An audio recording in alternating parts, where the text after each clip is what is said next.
നമസ്കാരം. My records PSCയിലേക്ക് സ്വാഗതം. Current affairs 2023. വിവിധ സർക്കാർ വകുപ്പുകളുടെ സേവനങ്ങൾ സംബന്ധിച്ച എല്ലാ വിവരങ്ങളും ഒരു കുടക്കീഴിൽ ലഭ്യമാക്കാൻ കേരളത്തിലെ ഗ്രാമപഞ്ചായത്തുകളിൽ വരുന്ന സംവിധാനം സിറ്റിസൺ ഫെസിലിറ്റേഷൻ സെൻറ്റർ. മുദ്രാവാക്യം ഒപ്പമുണ്ട് ഉറപ്പാണ്. വിവിധ സർക്കാർ വകുപ്പുകളുടെ സേവനങ്ങൾ സംബന്ധിച്ച് എല്ലാ വിവരങ്ങളും ഒരു കുടക്കീഴിൽ ലഭ്യമാക്കാൻ കേരളത്തിലെ ഗ്രാമപഞ്ചായത്തുകളിൽ വരുന്ന സംവിധാനമാണ് സിറ്റിസൺ ഫെസിലിറ്റേഷൻ സെൻറ്റർ. അതിൻ്റെ മുദ്രാവാക്യമുണ്ട്, അതാണ് ഒപ്പമുണ്ട് ഉറപ്പാണ്.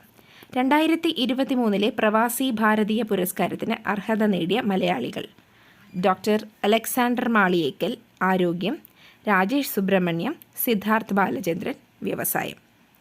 പ്രവാസികൾക്ക് രാജ്യം നൽകുന്ന ഏറ്റവും വലിയ പുരസ്കാരമാണ് പ്രവാസി ഭാരതീയ സമ്മാൻ.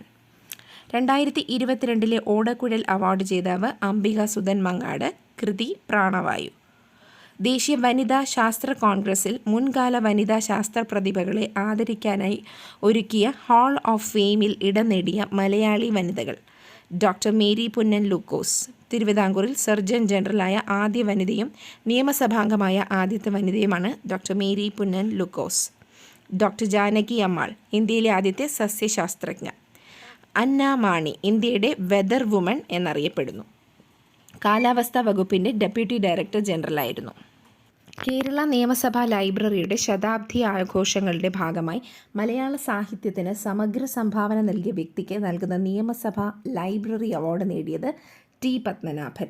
പുരസ്കാരത്തുക 1,00,000 രൂപ.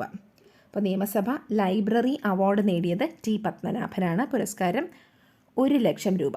ബാങ്കിംഗ് ഇടപാടുകാർക്ക് പൂർണ്ണ ഡിജിറ്റൽ സംവിധാനം ഒരുക്കിയ ഇന്ത്യയിലെ ആദ്യ സംസ്ഥാനം കേരളം. ബാങ്കിംഗ് ഇടപാടുകാർക്ക് പൂർണ്ണ ഡിജിറ്റൽ സംവിധാനം ഒരുക്കിയ ഇന്ത്യയിലെ ആദ്യ സംസ്ഥാനം കേരളം.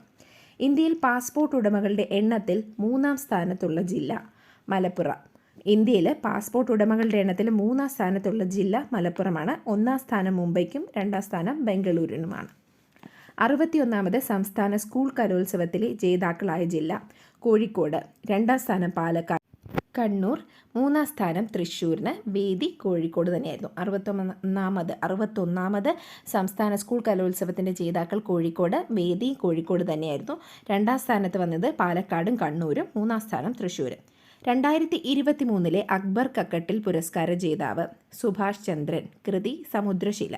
2023 അക്ബർ കക്കട്ടിൽ അവാർഡ് കിട്ടിയത് സുഭാഷ് ചന്ദ്രനാണ്. പുസ്തകം സമുദ്രശില. മാതൃഭൂമി അന്താരാഷ്ട്ര അക്ഷരോത്സവത്തിൻ്റെ ഭാഗമായുള്ള Mathrubhumi book of the year പുരസ്കാരത്തിന് അർഹമായ കൃതി വാണ്ടറേഴ്സ്, കിങ്സ് ആൻഡ് മെർച്ചൻസ്. രചന പെഗ്ഗി മോഹൻ.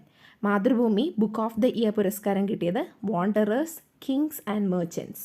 പെഗ്ഗി മോഹനാണ് എഴുതിയത്. 2022-23 വർഷത്തെ സംസ്ഥാന റവന്യൂ സർവേ അവാർഡിൽ മികച്ച ജില്ലാ കളക്ടർ പുരസ്കാരത്തിന് അർഹത നേടിയത് എ ഗീത, വയനാട് ജില്ലാ കളക്ടർ. 2022-23 വർഷത്തെ മികച്ച ജില്ലാ കളക്ടർ പുരസ്കാരം കിട്ടിയത് എ ഗീതയാണ്, വയനാട് ജില്ലാ കളക്ടറാണ്. പി ഭാസ്കരൻ ഫൗണ്ടേഷൻ്റെ പി ഭാസ്കര പുരസ്കാരം ജേതാവ് ജോൺ പോൾ, മരണാനന്തരം. പി ഭാസ്കര പുരസ്കാര ജേതാവാരാണ്? ജോൺ പോൾ, മരണാനന്തരം. ആഗോള ഉത്തരവാദിത്വ ടൂറിസം ഉച്ചകോടി 2023 വേദി കുമരക. ആഗോള ഉത്തരവാദിത്ത ടൂറിസത്തിൻ്റെ ഉച്ചകോടി 2023 നടന്നത് കുമരകത്താണ്. രാജ്യത്തെ ആദ്യ ഭിന്നശേഷി കലോത്സവത്തിന് ആതിഥ്യമരുളിയ നഗരം തിരുവനന്തപുരം. പേര് സമ്മോഹൻ. രാജ്യത്തെ ആദ്യ ഭിന്നശേഷി കലോത്സവത്തിന് ആതിഥ്യമരുളിയ നഗരമാണ് തിരുവനന്തപുരം. പേരാണ് സമ്മോഹൻ. തിരികെ എത്തിയ പ്രവാസികളുടെ ക്ഷേമത്തിനായി നോർക്ക റൂട്ട്സ് മുഖേന നടപ്പിലാക്കി വരുന്ന കേരള സർക്കാരിൻ്റെ ധനസഹായ പദ്ധതിയാണ് സാന്ത്വന. തിരികെ എത്തുന്ന പ്രവാസികളുടെ ക്ഷേമത്തിനായിട്ട് നോർക്ക റൂട്ട്സ് മുഖേന നടപ്പിലാക്കി വരുന്ന കേരള സർക്കാരിൻ്റെ ധനസഹായ പദ്ധതിയാണ് സാന്ത്വന. സംസ്ഥാന സ്പോർട്സ് കൗൺസിൽ പ്രസിഡന്റായി തിരഞ്ഞെടുക്കപ്പെട്ട മുൻ അന്താരാഷ്ട്ര ഫുട്ബോൾ താരം യു ഷറഫ് അലി. സംസ്ഥാന സ്പോർട്സ് കൗൺസിലിൻ്റെ പ്രസിഡന്റായിട്ട് തിരഞ്ഞെടുക്കപ്പെട്ട മുൻ അന്താരാഷ്ട്ര ഫുട്ബോൾ താരമാരാണ്? യു ഷറഫ് അലി. കടമനിട്ട രാമകൃഷ്ണൻ ഫൗണ്ടേഷൻ ഏർപ്പെടുത്തിയ കടമനിട്ട രാമകൃഷ്ണൻ പുരസ്കാരത്തിന് അർഹനായത് പ്രഭാവർമ്മ. പുരസ്കാരത്തുക 55,555 രൂപ. കടമനിട്ട രാമകൃഷ്ണൻ പുരസ്കാരം കിട്ടിയത് പ്രഭാവർമ്മയ്ക്കാണ്. ജയ്പൂർ അന്താരാഷ്ട്ര ചലച്ചിത്രമേളയിൽ ഗോൾഡൻ ക്യാമൽ പുരസ്കാരം നേടിയ മലയാള ചലച്ചിത്രം അവനോവിലോന. സംവിധാനം ഷെറി ഗോവിന്ദ്, ടി ദീപേഷ്. ജയ്പൂർ അന്താരാഷ്ട്ര ചലച്ചിത്രമേളയിൽ ഗോൾഡൻ ക്യാമൽ പുരസ്കാരം നേടിയ മലയാള ചലച്ചിത്രമാണ് അവനോവിലോന. ഇതിൻ്റെ സംവിധാനം ഷെറി ഗോവിന്ദും ടി ദീപേഷുമാണ്. സേവനം അവകാശമായി അംഗീകരിച്ച് സേവനാവകാശ നിയമം നടപ്പാക്കാൻ തീരുമാനിച്ച കേരളത്തിലെ സർവകലാശാല കേരള സർവകലാശാല. സേവനം അവകാശമായി അംഗീകരിച്ച് സേവനാവകാശ നിയമം നടപ്പിലാക്കാൻ തീരുമാനിച്ച കേരളത്തിലെ സർവകലാശാലയാണ് കേരള സർവകലാശാല. സംസ്ഥാനത്തെ അതിഥി തൊഴിലാളികളെ മലയാളം പഠിപ്പിക്കുന്ന മലയാളം മിഷൻ്റെ പദ്ധതി ഏത് പേരിൽ അറിയപ്പെടുന്നു? അനന്യ മലയാളം. അനന്യ മലയാളം എന്താണ്? സംസ്ഥാനത്തെ അതിഥി തൊഴിലാളികളെ മലയാളം പഠിപ്പിക്കുന്നതിനുള്ള മലയാള മിഷൻ്റെ പദ്ധതി. അനന്യ മലയാളം അതിഥി മലയാളം പദ്ധതിയുടെ ഭാഗമായി മലയാളം മിഷൻ പുറത്തിറക്കിയ പാഠപുസ്തകം കണിക്കൊന്ന. അപ്പോൾ അനന്യ മലയാളം അതിഥി മലയാളം എന്ന പദ്ധതിയുടെ ഭാഗമായിട്ട് മലയാളം മിഷൻ പുറത്തിറക്കിയ പാഠപുസ്തകമാണ് കണിക്കൊന്ന. രാജ്യത്തെ ആദ്യത്തെ ഗ്രാഫീൻ ഇന്നൊവേഷൻ സെൻറ്റർ സ്ഥാപിതമാകുന്ന സംസ്ഥാനം കേരളം. രാജ്യത്തെ ആദ്യത്തെ ഗ്രാഫീൻ ഇന്നൊവേഷൻ സെൻറ്റർ സ്ഥാപിതമാകുന്നത് കേരളത്തിലെയാണ്. നിലവിലുള്ള റേഷൻ കടകളിൽ പശ്ചാത്തല സൗകര്യം വികസിപ്പിച്ച് ആധുനിക സാങ്കേതിക വിദ്യയുടെ സഹായത്തോടെ കൂടുതൽ സേവനങ്ങളും ഉൽപ്പന്നങ്ങളും പൊതുവിതരണ ശൃംഖലയിലൂടെ ലഭ്യമാക്കുന്ന പദ്ധതി കെ-സ്റ്റോർ പദ്ധതി. ലോകത്തെ ഏറ്റവും മികച്ച പൊതു ബിസിനസ് ഇൻക്യുബേറ്ററായി തിരഞ്ഞെടുക്കപ്പെട്ട കേരളത്തിലെ സ്ഥാപനം കേരള സ്റ്റാർട്ടപ്പ് മിഷൻ. ലോകത്തിലെ ഏറ്റവും മികച്ച പൊതു ബിസിനസ് ഇൻക്യുബേറ്ററായി തിരഞ്ഞെടുക്കപ്പെട്ട കേരളത്തിലെ സ്ഥാപനമാണ് കേരള സ്റ്റാർട്ടപ്പ് മിഷൻ. കേരള ഹൈക്കോടതിയുടെ ചീഫ് ജസ്റ്റിസായി 2023 നിയമിതനായത് ജസ്റ്റിസ് ആശിഷ് ജിതേന്ദ്ര ദേശായി. ആശിഷ് ജിതേന്ദ്ര ദേശായിയാണ് കേരള ഹൈക്കോടതിയുടെ ചീഫ് ജസ്റ്റിസ്. 2023 അദ്ദേഹം നിയമിതനായത്. ജസ്റ്റിസ് ആശിഷ് ജിതേന്ദ്ര ദേശായി. ഇന്ത്യയുടെ ഡെപ്യൂട്ടി കൺട്രോളർ ആൻഡ് ഓഡിറ്റർ ജനറലായി നിയമിതനായ മലയാളി റബേക്ക മത്തായി. ഇന്ത്യയുടെ deputy controller and auditor general ആയിട്ട് deputy CAG controller and auditor general ആയിട്ട് നിയമിതയായ മലയാളിയാണ് റബേക്ക മത്തായി.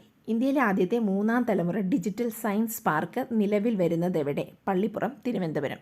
ഇന്ത്യയിലെ ആദ്യത്തെ 3ാം തലമുറ ഡിജിറ്റൽ സയൻസ് പാർക്ക് പള്ളിപ്പുറം, തിരുവനന്തപുരത്താണ് നിലവിൽ വരുന്നത്. തിരുവനന്തപുരം ആസ്ഥാനമായ ദക്ഷിണ വ്യോമസേന മേധാവിയായി ചുമതലയേറ്റ മലയാളി എയർ മാർഷൽ ബാലകൃഷ്ണൻ മണികണ്ഠൻ. തിരുവനന്തപുരം ആസ്ഥാനമായ ദക്ഷിണ വ്യോമസേന മേധാവിയായി ചുമതലയേറ്റ മലയാളിയാണ് എയർ മാർഷൽ ബാലകൃഷ്ണൻ മണികണ്ഠൻ. കേന്ദ്ര ലളിതകലാ അക്കാദമി ചെയർമാനായി ചുമതലയേറ്റ പ്രമുഖ മലയാളി ഗ്രാഫിക്സ് ചിത്രകാരൻ വി നാഗ്ദാസ്. കേന്ദ്ര ലളിതകലാ അക്കാദമി ചെയർമാൻ ആരാണ്? വി നാഗ്ദാസ്. അദ്ദേഹം മലയാളിയാണ്, ഗ്രാഫിക്സ് ചിത്രകാരനാണ്. മലയാറ്റൂർ സ്മാരക ട്രസ്റ്റ് ഏർപ്പെടുത്തിയ 16ാമത് മലയാറ്റൂർ അവാർഡ് ജേതാവ് ബെന്യാമൻ. കൃതി നിശബ്ദ സഞ്ചാരങ്ങൾ. മലയാറ്റൂർ അവാർഡ് കിട്ടിയത് ബെന്യാമനാണ്. കൃതി നിശബ്ദ സഞ്ചാരങ്ങൾ.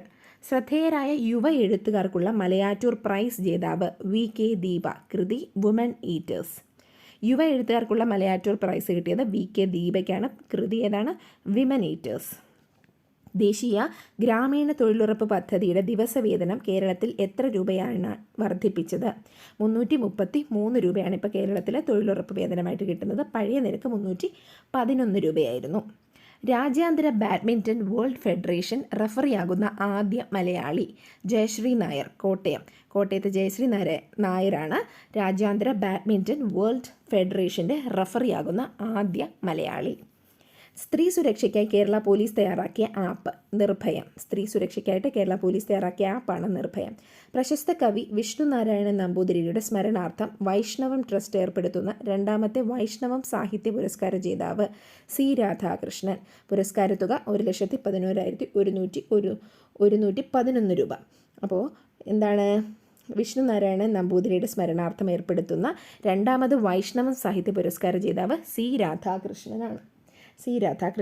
സംസ്ഥാനത്ത് ആരോഗ്യ പ്രവർത്തനം നടത്തുന്ന അംഗീകൃത സാമൂഹികാരോഗ്യ പ്രവർത്തകരുടെ വിരമിക്കൽ പ്രായം എത്രയായാണോ ഉയർത്തിയത്? അതായത് ആശാ വർക്കേഴ്സിൻ്റെ പ്രായം എത്രയായിട്ടാണ് ഉയർത്തിയത്? 62 വയസ്സ്. ഗുരു ചേമഞ്ചേരി ദേശീയ പുരസ്കാര ജേതാവ് ഡോക്ടർ പീയൂഷ് നമ്പൂതിരിപ്പാട്. പുരസ്കാരത്തുക 1,11,000 രൂപ. ഗുരു ചേമഞ്ചേരി ദേശീയ പുരസ്കാര ജേതാവ് ഡോക്ടർ പീയൂഷ് നമ്പൂതിരിപ്പാട്. പ്രഥമ കേരള സ്കൂൾ എഡ്യൂക്കേഷൻ കോൺഗ്രസ് വേദി കോവളം ക്രാഫ്റ്റ് വില്ലേജ്, തിരുവനന്തപുരം. പ്രഥമ കേരള സ്കൂൾ എഡ്യൂക്കേഷൻ കോൺഗ്രസിൻ്റെ വേദി കോവളം ക്രാഫ്റ്റ് വില്ലേജാണ്, തിരുവനന്തപുരത്ത്. കാർബൺ ന്യൂട്രൽ പ്രവർത്തനങ്ങൾക്കുള്ള അംഗീകാരമായി പ്രഥമ ദേശീയ കാർബൺ ന്യൂട്രൽ വിശേഷ പുരസ്കാരം നേടിയ കേരളത്തിലെ ഗ്രാമപഞ്ചായത്ത് മീനങ്ങാടി ഗ്രാമപഞ്ചായത്ത്.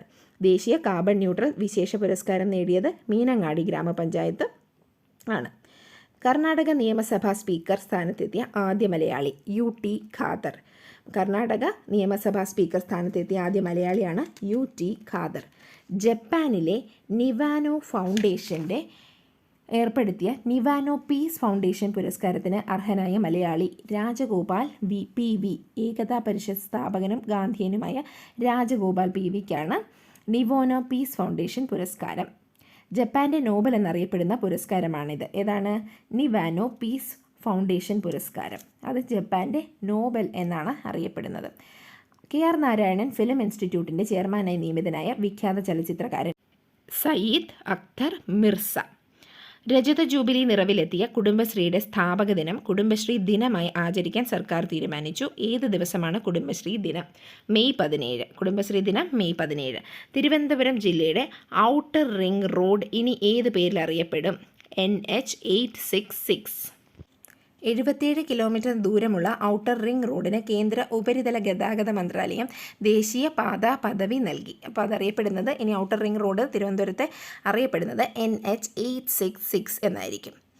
ONV കൾച്ചറൽ അക്കാദമി ഏർപ്പെടുത്തിയ 2022 ONV സാഹിത്യ പുരസ്കാരത്തിന് അർഹനായ സാഹിത്യകാരൻ T. പത്മനാഭൻ. പുരസ്കാരത്തുക 30,000 രൂപ. ONV സാഹിത്യ പുരസ്കാരം 2022 കിട്ടിയത് T. പത്മനാഭനാണ്.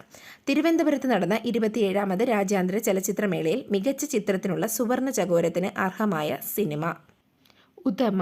Bolivia, Uruguay, France. Utama എന്ന ചിത്രത്തിനാണ് മികച്ച ചിത്രത്തിനുള്ള സുവർണ ചകോരം ലഭിച്ചത്.